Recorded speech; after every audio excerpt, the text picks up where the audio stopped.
നോക്കുമ്പോൾ റസൂലുള്ളാഹിനെ മറന്നിട്ട് ഇങ്ങനെ നിന്നത്, ഫേസ് ടു ഫേസ് ഇങ്ങനെ മുട്ടിയിട്ട് ഇങ്ങനെ നിന്ന്.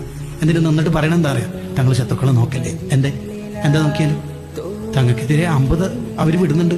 50 തങ്ങൾക്ക് ദേഹത്ത് തറച്ചാൽ പിന്നെ നമ്മളെന്തിനാ ജീവിക്കണത്? അപ്പൊ തങ്ങൾ ആ തലങ്ങോ വിലങ്ങോ ഇങ്ങനെ നോക്കുന്നുണ്ട്, ശത്രുക്കളെ എവിടത്തേക്കൊക്കെയാണ് വരുന്നത്.